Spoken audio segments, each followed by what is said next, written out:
और Insta generation ने जो जंतर मंतर पे किया उस पे भी आपकी नज़र तो रही ही होगी। अगर सरकार में कोई ये कह रहा है कि दब जाएगा, ठंडा पड़ जाएगा, मैनेज हो जाएगा, तो मैं यही कह सकता हूँ, बिन मांगी सलाह है कि ऐसी भूल मत कीजिए।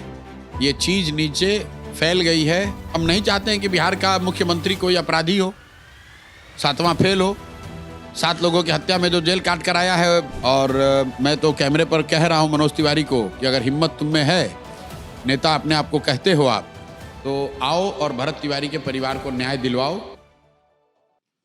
भूमिकाओं का वक्त बिल्कुल नहीं है, समय कम है, सवाल ज़्यादा है। प्रशांत किशोर विधायक बन चुके हैं, चुनाव जीत चुके हैं। आप इसको अपने जीत को उपलब्धियों का एक और पैबंद मानते हैं, भौकाल मानते हैं, या फिर ये मानते हैं कि जिम्मेदारी के कांधों पे एक और सितारा जुड़ गया है? जिम्मेवारी बढ़ गई, 4-5 घंटे और निकालने की चिंता में पड़ा हुआ हूँ कि अब बांकीपुर के लिए अलग से इतना समय कैसे निकालूंगा, क्योंकि पहले से भी 12-14 घंटे काम कर ही रहे थे, तो उसी में बांकीपुर के लिए भी समय निकालना है। तो वैसे ही देखते हैं, और अभी वैसे ज़्यादा सोचने का अवसर मिला नहीं है। कल ही रिजल्ट आया है, तब से आप लोग भी घेरे हुए हैं, पब्लिक भी घेरे हुए है। मैं तो देख ही रहा हूँ आपको, लगातार आप इंटरव्यू दे रहे हैं, बट आप सोशल मीडिया पे नहीं देख पा रहे होंगे। आपकी जीत को बहुत ज़्यादा, मतलब मुझे मेरी याददाश्त में ऐसा नहीं कि किसी उपचुनाव को इतना ज़्यादा बात हो रही हो या इतनी चर्चा हो रही हो, और उस पर से जो बिहार के लड़के हैं वो लिख रहे हैं कि बिहारी तो सेकंड अटेम्प्ट में कोई भी एग्जाम निकाल लेता है। तो ये सब भी चल रहा है, बहुत ज़्यादा बात हो रही है। ऐसा क्या क्यों ऐसा हो? ऐसा इसलिए हुआ है क्योंकि बांकीपुर साधारण विधानसभा नहीं है। ये वो विधानसभा है जहाँ से भाजपा के राष्ट्रीय अध्यक्ष आते हैं, जिसको लोग ध्यान नहीं दे रहे हैं। भाजपा जो अपने आप को दुनिया की सबसे बड़ी पार्टी बताती है, उसका राष्ट्रीय अध्यक्ष, उसका सीट, और वो चुनाव हार जाए। बांकीपुर वो विधानसभा है जहां 30 वर्ष से आज तक भाजपा चुनाव हारी ही नहीं है। लालू, नीतीश, कांग्रेस एक साथ आ गए तो भी 30,000 से जीते थे 2015 में। और ये वो चुनाव है, वो विधानसभा है जहां भाजपा का मुख्यमंत्री बिहार में बनने के बाद पहली बार चुनाव हो रहा है। तो उस नज़रिए से बहुत बहुत महत्वपूर्ण है। और यहाँ पर जो लोग रहते हैं वोटर, वो ऐसे ऐसे आपको लोग मिलेंगे जो बताएंगे कि हम तो 30 वर्ष से आज तक भाजपा छोड़ के किसी का बातें नहीं सुनते हैं। उन लोगों का भाजपा के खिलाफ वोट दे देना, ये बहुत बड़ा मैसेज है। और मतलब कुछ वार्ड तो यहाँ ऐसे जहाँ भाजपा को पीछे क्या निकालेंगे आंकड़े, तो 87%, 90%, 95% वोट मिलता है। मतलब दूसरे दल का खाता ही नहीं खुलता है। और इस बार भाजपा 400 बूथ पर चुनाव हारी है। 422 में से 400 से ज्यादा बूथ पर चुनाव हारी है भाजपा। ये इसलिए इतनी चर्चा हो रही है। मैं देख रहा था कि ये, और दूसरा ये है ना कि बांकीपुर, बिहार का कोई ऐसा इलाका नहीं है जिसका आदमी बांकीपुर में नहीं रहता है। बांकीपुर कई मायनों में अन्य विधानसभाओं से अलग है, लेकिन ये बिहार का मेल्टिंग पॉइंट भी है। ये बिहार का एक, बांकीपुर में लोगों से बात कीजिएगा तो आपको पूरे बिहार के लोगों की समझ हो सकती है, क्योंकि हर जिले का आदमी यहाँ रह रहा है, किसी का बच्चा पढ़ रहा है, किसी का बिजनेस यहाँ चल रहा है, किसी का घर यहाँ पर है कोई यहाँ वीकेंड पर आता है, कोई वीकडेज पर रहता है। तो उस नज़रिए से, जैसे अगर आप दिल्ली में बात करें तो पूरे बिहार, भारत की समझ आपको हो सकती है, वैसे बांकीपुर में अगर आप बात करेंगे तो पूरे बिहार के लोग यहाँ पर आते हैं, तो इसलिए भी इसका महत्व ज़्यादा है। बट मैं एक चीज़ नोटिस कर पा रहा था, कल मैं जब ग्राउंड पे भी था, लोगों से बात कर रहा था, ये पहला ऐसा चुनाव दिखा मुझे जो कास्ट, क्रीड और धर्म के ऊपर जाकर के वोट करता है। हम देख रहे थे कि भूमिहार जो मिल रहे थे वो भी कह रहे थे हमने वोट दिया, जो यादव मिल रहे थे, ऐसा बहुत कम होता है। मतलब जातिगत अगर हम स्टडी करते हैं तो लगता है कि अलग वोट करते हैं, या फिर हिंदू मुस्लिम को भी देखते हैं तो साथ में एक साथ वोट कर रहे थे। वो क्या कोड था जो आपने क्रैक किया, और ये पूरा वोट एक, मतलब आरजेडी का भी और बीजेपी का, दोनों का वोट है? कोड कुछ नहीं है। मैं पहले भी कहता रहा हूं कि लोग जातियों से ऊपर उठकर वोट करते हैं। हालांकि पिछले 25-30 सालों में जाति से भी ज़्यादा धार्मिक लाइन पर जो पोलराइजेशन हो गया है, बांकीपुर को भाजपा ने धार्मिक लाइन पे बहुत पोलराइज करके रखा है, क्योंकि सब्जी बाग का मुसलमानों का एरिया भी इसी विधानसभा का हिस्सा है। फर्क ये पड़ा है कि जो मैंने 3 साल यहाँ कोशिश की है, लोगों ने प्रशांत किशोर को काम करते हुए, बोलते हुए, प्रयास करते हुए देखा था। ऐसा नहीं है कि मैं बांकीपुर में आया और लोगों ने मुझे हाथों हाथ उठा लिया। मैं कोई सेलिब्रिटी नहीं हूँ, मैं कोई फिल्म एक्टर नहीं हूँ कि लोगों ने मेरे चेहरे पे वोट दिया है। लोगों ने 3 साल के ईमानदार प्रयास को देखा था, और उसी प्रयास के परिप्रेक्ष्य में जब ये चुनाव हुआ और उनको लगा कि नहीं भाई, ये एक आदमी सामने आया है, इसको मदद करेंगे, और भाजपा ने जो गलती की वो तो है ही, लेकिन विकल्प के तौर पर भी बांकीपुर के लोगों ने इसलिए स्वीकारा कि उन्होंने 3 साल के मेरे ईमानदार प्रयास को देखा था, इसीलिए लोग जाति धर्म से ऊपर उठकर लोगों ने वोट दिया। और मेरे उम्मीदवार बनने से पहले भी 2 महीने हमारे पार्टी के लोगों ने यहाँ घर घर जाके सर्वे किया था, तो लोगों ने कहा था कि जनसुराज तो ठीक है, लेकिन अगर प्रशांत किशोर खड़े हो जाएंगे तो फिर जाति धर्म बंधन ये सब कुछ नहीं रहेगा, किसी दल में हम लोग हैं, हम लोग वोट प्रशांत किशोर को करेंगे। और वही हुआ है। सिर्फ जातियों का बंधन नहीं टूटा है, दलों का बंधन टूटा है। जदयू का आदमी भी हमारा प्रचार किया है, कांग्रेस का आदमी भी हमारा प्रचार किया है, राजद का आदमी भी, कार्यकर्ता भी हमारे लाठी डंडा किया है। मतलब वीडियो देख रहे हैं जिसमें भाजपा के का भी एक बड़ा वर्ग उसने हमारी मदद की है। तो जाति धर्म दल और नेता, इन चारों के प्रति जो प्रतिबद्धता होती है वो सब टूटा है। मैं एक बात सुन रहा था, आप कह रहे थे कि ये वोट अहंकार और एरोगेंस के खिलाफ किया गया, या प्रशांत किशोर को नहीं किया गया, ये इसको कैसे आप थोड़ा सा देखिए, मैं ये कह रहा हूं कि कोई कहीं वैक्यूम होगा तभी तो लोग ऑल्टरनेट देखते हैं। अगर भाजपा ने कोई गलती न की होती तो लोग प्रशांत किशोर की ओर क्यों देखेंगे। गलती उनकी ये रही कि जीतने के बाद उन्होंने सम्राट चौधरी जैसे किसी अनपढ़ गवार जंगल राज के चेहरे को, 7 मर्डर के अभियुक्त को मुख्यमंत्री बना दिया। उससे लोगों को मन में बहुत निराशा हुई कि अरे यार, जिस भाजपा को हम 30 साल 40 साल से अपनी कीमत पर भी वोट देते रहे हैं, उसने ऐसे जंगल राज के किसी आदमी को, अपराधी को मुख्यमंत्री बना दिया। इससे लोगों को झटका लगा। उसके बाद जब लोगों ने ये सुना कि भाजपा के लोग कह रहे हैं कि यार इससे क्या होता है, हम लोग तो कुत्ता बिल्ली को भी खड़ा करेंगे तो बाकीपुर का जनता हम ही को वोट देगा, तो लोगों को और चमाता लगा कि अरे ये हम लोग जिस भरोसे से इनको वोट करते हैं, इनको प्यार करते हैं, इनको आगे बढ़ाते हैं, ये हम लोग को बेवकूफ़ समझ रहे हैं।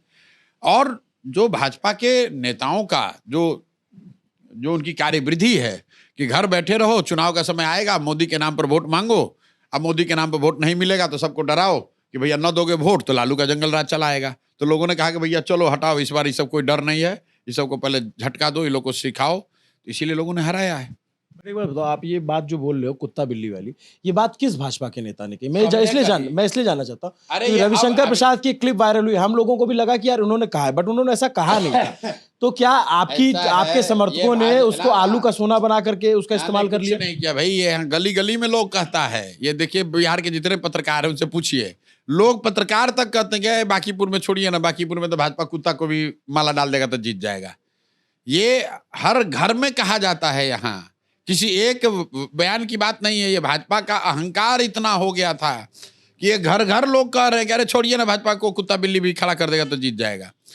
और मान लीजिए कि आपको ये क्लिप नहीं मिल रहा है, मान लीजिए आप ऐसा दावा कर रहे हैं, तो आप उनके उम्मीदवार को देख लीजिए, किस तरह के उम्मीदवार आप खड़ा कर रहे हैं। ये क्या दिखाता है? उम्मीदवार बदलना, किसी तरह के उम्मीदवार को खड़ा कर देना। भाई कुत्ता बिल्ली तो खड़ा नहीं होगा, लेकिन उम्मीदवार की योग्यता, उसकी पृष्ठभूमि, उसके काम, उस पर ध्यान न देना। ये बताना कि भाई हम जिसको खड़ा करेंगे भाजपा झंडा संगठन के नाम पर वोट मिल जाएगा। हम तो अपने यंग कार्यकर्ता को ला रहे हैं, और ये बताता है कि कार्यकर्ता भी नेता बन सकता है। बिल्कुल बन सकता है, लेकिन वो कार्यकर्ता होम डिलीवरी करता है, वो कार्यकर्ता जाली सर्टिफिकेट लगाया है, उस कार्यकर्ता का कोई समाज में दल के लिए भी कोई कंट्रीब्यूशन नहीं रहा है। लोग बेवकूफ नहीं है ना। इसको छोड़, वो कार्यकर्ता अपना खुद का परिचय नहीं करा सकता है। भाई भाजपा अपने कार्यकर्ता को लड़ाती, किसी काबिल व्यक्ति को लड़ाती, और हम लोग कहते कि ये कह रहे कुत्ता बिल्ली, तो पब्लिक बात नहीं सुनती। पब्लिक कहती देखिए कितना अच्छा आदमी लड़ा रहे हैं। लेकिन आपने उम्मीदवार भी वैसा दिया ना कि ये बात चल पड़ी, कह रहे ये तो सही में हम लोग को टेकन फॉर ग्रांटेड लेके चल रहे हैं। बताइए कि जैसे आप तो इस चुनाव को, इसका मैसेज बहुत बाहर तक गया है, मतलब ये सिर्फ बिहार तक या बिहार की राजनीति तक सीमित नहीं है। आप व्हाट्सएप जनरेशन के खिलाड़ी रहे हैं, जब प्रधानमंत्री मोदी का आप कैंपेन देखते थे। अब इंस्टा जनरेशन है, इंस्टा जनरेशन ने जो जंतर मंतर पे किया उस पर भी आपकी नजर तो रही ही होगी। क्या लगता है ये किस दिशा में जा रही चीजें? नहीं, रुकेगा नहीं। बहुत बड़ी सरकार के लिए बहुत बड़े खतरे की घंटी है। अगर सरकार में कोई ये कह रहा है कि दब जाएगा, ठंडा पड़ जाएगा, मैनेज हो जाएगा, तो मैं यही कह सकता हूँ, बिन मांगी सलाह है कि ऐसी भूल मत कीजिए। ये चीज़ नीचे फैल गई है, और इसलिए फैल गई है क्योंकि पेपर लीक हो रहे हैं। इसलिए फैल गई है कि बेरोजगारी बहुत बड़े पैमाने पर, वाइट कॉलर और ब्लू कॉलर दोनों जॉब में कमी आई है। एआई के आने के बाद से जो एकमात्र सॉफ्टवेयर वगैरह का जो जॉब था उस पर भी चोट पहुंची है। तो जब बेरोजगारी बढ़ेगी, लोग बेरोजगार होंगे, उनको भविष्य नहीं दिखेगा, तो लोग सड़क पर उतरेंगे ही उतरेंगे। आप उसको मैनेज नहीं कर सकते हैं। और जो जंतर मंतर पे हुआ है वो उसकी बानगी है, वो ट्रेलर भी नहीं है। ये किस तरह से कितने बड़े स्तर पर प्रस्फुटित होगा, कहाँ बढ़ेगा, कोई नहीं जानता है। जैसे वहां बंद हुआ, देखिए अभी लोग बता रहे हैं झारखंड में शुरू हो गया है। ये रुकेगा नहीं जब तक आप उस मूल समस्या को, जैसे अगर दलगत नहीं होगा, समस्या सिस्टम। दलगत भाई, आप 75 का आंदोलन देख लीजिए। नव निर्माण आंदोलन शुरू हुआ मेस के फीस के नाम पर गुजरात में, और यहां पर जेपी का आंदोलन हो गया। इंदिरा जी को इमरजेंसी लगानी पड़ी, सत्ता चली गई। तो इन चीजों को आप लीनियर नहीं जोड़ सकते हैं। ये दिखाता है कि समाज में नीचे अनरेस्ट हो गया है, और जंतर मंतर ने यह दिखाया कि लोग लाठी डंडा खाने के लिए भी तैयार हैं, चाहे जो कर लो भैया, हम ना मानने वाले आएंगे। और जब जनता उस पर उतारू हो जाए ना कि मारना है मार लो, तो फिर आप कुछ नहीं कर सकते हैं, क्योंकि एक सीमा के आगे लाठी नहीं चलाई जा सकती है। अपने लोगों पर गोली तो आप चला नहीं सकते हैं, और लाठी भी जो चलाई तो उसका भी असर देखिए क्या हुआ है। पूरे देश में हाहाकार मच गया। लोग कहते हैं कि असर नहीं होता है। मेरे भाई, असर नहीं होता है तो धर्मेंद्र प्रधान का इस्तीफा कैसे हो गया? मोदी जी इंस्टा पर आकर रील कैसे बनाने लगे? असर तो हुआ है। बच्चों के शरीर पर लाठी पड़ी है। कुर्बानी कभी खाली नहीं जाती है। जो कुछ भी आप प्रयास करते हैं समाज में, कॉस्मोस में, वो एनर्जी खत्म नहीं होती है। वो किसी ना किसी फॉर्म में एनर्जी वापस आती है। ये आप जो सलाह दी है बिन मांगी, ये प्रधानमंत्री को डायरेक्ट दे रहे हैं या बीजेपी को लोगों जो को? लोग भी सत्ता में हैं, वो जो समझ रहे हैं कि मैनेज हो जाएगा, वो बहुत बड़ी भूल कर रहे हैं। ये मैनेज नहीं होगा। एक बात बताइए कि आपका जो चुनाव हो रहा था, वो चुनाव जब चल रहा था तो ऐसे बैकग्राउंड में हो रहा था, भरत तिवारी का इनकाउंटर हुआ जिसे पूरे देश ने देखा और गलत माना। फिर ये बैकलॉग एक होता चला गया। फिर उसके बाद बीजेपी के लोगों ने मैनेज करने की भी कोशिश की। क्या लगता है उसका भी आपके चुनाव पर असर हुआ?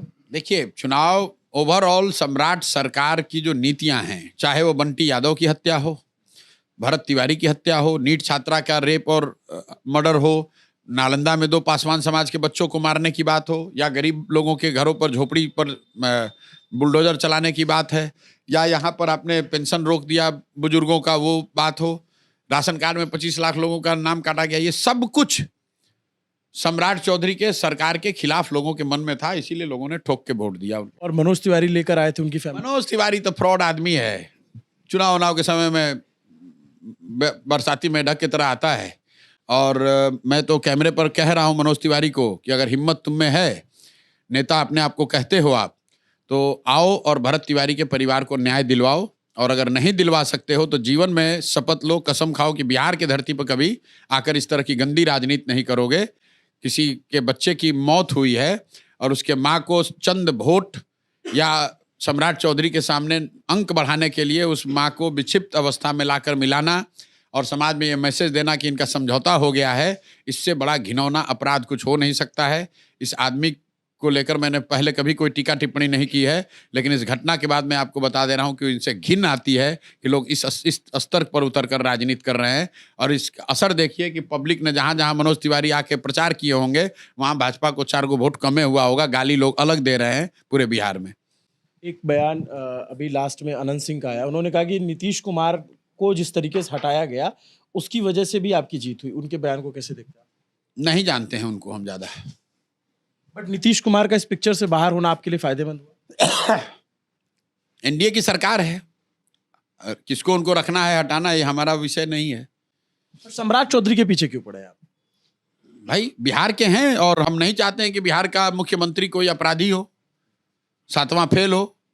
7 लोगों की हत्या में जो जेल काट कर आया है, मैं बिहारी होने के नाते क्यों नहीं उसका विरोध करूंगा। और अगर बिहारी होने के नाते कोई व्यक्ति विरोध नहीं कर रहा है तो मैं समझता हूं कि वो बिहार के प्रति न्याय नहीं कर रहा है, बिहारी होने का अपना धर्म नहीं अदा कर रहा है। एक लास्ट बात, आप पहली बार एमएलए बने, बहुत सारे यंगस्टर आपको देख करके पॉलिटिक्स में आएंगे और वो भी एमएलए बनने की कोशिश करेंगे आने वाले टाइम। क्या मैसेज है आप अपनी कॉन्स्टिट्यूएंसी में? देखिए, एमएलए की एक बहुत लिमिटेड क्षमताएं होती हैं, एक लिमिटेड पैसा होता है, और सरकार भी, जितना हम देखते आए, सरकार भी विपक्ष के एमएलए को उतना सपोर्ट नहीं करती है। तो ऐसा भी नहीं है कि आप बांकीपुर को बेंगलोर बना लोगे, ये बात आप सही कह रहे हो। बट एज ए एमएलए अगर कोई इंडिपेंडेंट भी बन रहा है, कोई अकेला भी है, वो क्या ऐसा करे कि जनता में लगे कि हाँ यार हमारा एमएलए काम रहा? 3 बात जो मैंने कही है उस पर कायम है। बांकीपुर में जो कोई भी विधायक कर सकता है, बांकीपुर में विधायक से जुड़े हुए किसी मामले में 1 रुपया की चोरी नहीं होगी। तो बांकीपुर में अगले 2-3 महीनों में गरीबों को 4 किलो नहीं, पूरा तौल कर 5 किलो अनाज मिलेगा, नहीं मिलेगा तो अफसरों को नापा जाएगा। बांकीपुर में राशन कार्ड बनाने के लिए कोई सरकारी कर्मचारी पैसा नहीं ले पाएगा, कोई भी नाली गली में कमीशनखोरी नहीं होगी, भ्रष्टाचार नहीं होगा विधायक से जुड़े हुए मामलों में। दूसरी बात मैंने कहा है कि मेरे आचार विचार व्यवहार से बांकीपुर के लोगों को शर्मिंदगी नहीं होगी। तीसरी बात मैंने कहा है, जो बड़ी बात कही है, कि यहाँ पर जो गरीब लोग रहते हैं उनके बच्चों के पढ़ाई की व्यवस्था निश्चित तौर पर करा दी जाएगी, और उसके लिए साल भर का मैंने समय लिया है। साल भर में गरीब इलाकों के सरकारी विद्यालयों में अगर गुणात्मक सुधार नहीं हुआ तो वहाँ पर बच्चों को प्राइवेट अंग्रेजी स्कूल में पढ़ाने की जिम्मेवारी प्रशांत किशोर की होगी। और चौथी बात मैंने कही है कि बांकीपुर 20 बरस में कैसा देश के अन्य शहरों के मुताबिक अच्छा बने, उसका ब्लूप्रिंट बनाकर जारी करेंगे। एक लास्ट बात मैं पूछना चाहूँगा, आपको पूरे देश से बधाइयाँ आ रही हैं और आपके हर दल में संबंध है। आप बताना चाहें ना बताना चाहें, आपको किन लोगों की बधाइयाँ आई, बड़े लोगों? और आपके दोस्त विजय का फ़ोन आया? सब बहुत लोगों का फ़ोन आया, 4-5 हज़ार लोगों का फ़ोन मैसेज आया। अभी तक मैं किसी का जवाब भी नहीं दे पाया हूँ, अब दूंगा, थोड़ा समय मिलेगा तो। Thank you so much. ये प्रशांत किशोर है, अभिनव पांडे नाम मेरा। देखते रहे news pinch. Thank you so much, आपने टाइम दिया।